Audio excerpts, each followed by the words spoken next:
Sa paglipas ng panahon, mundo ay tuluyan ng nabago.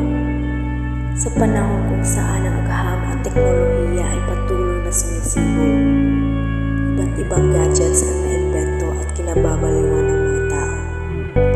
Sa bagong lipunang minulatan, marami ang apektado.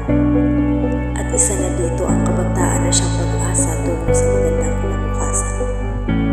Ngunit patungo ba ito sa magandang kinabukasan kung sila'y nilamon ng mga kabagong teknolohiya? Hindi ba ito ang makapagliliko ng daan tungo sa kanlaran?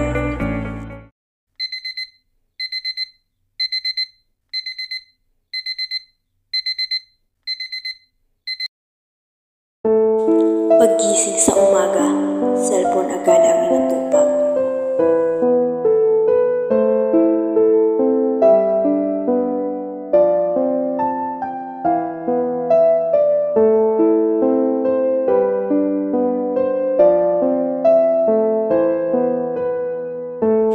Hindi man lang mabitawan hanggang sa pagpunta sa banyo.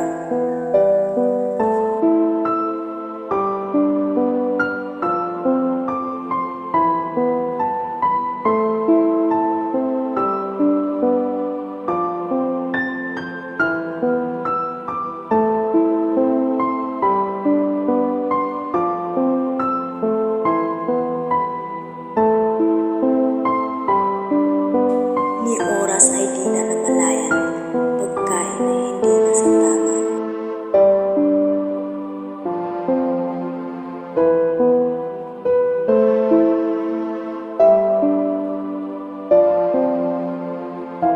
Wala nang magawa sa bahay, cellphone na lang ang inaatupag.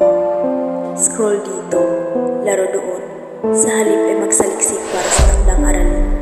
Gadgets ay ginagamit sa hindi tamang gawain. Malungkot man isipin, ngunit kadalasan na itong gawain. Huwag hayaang makonsumo ito ang oras na maaari pang ilaan sa mga mas makabuluhang bagay.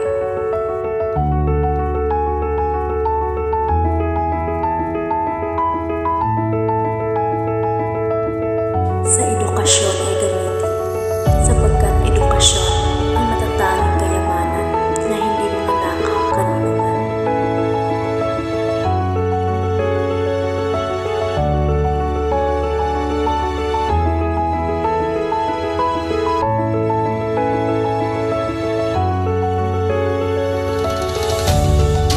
Naway gamitin sa tama at hindi sa kalayawan.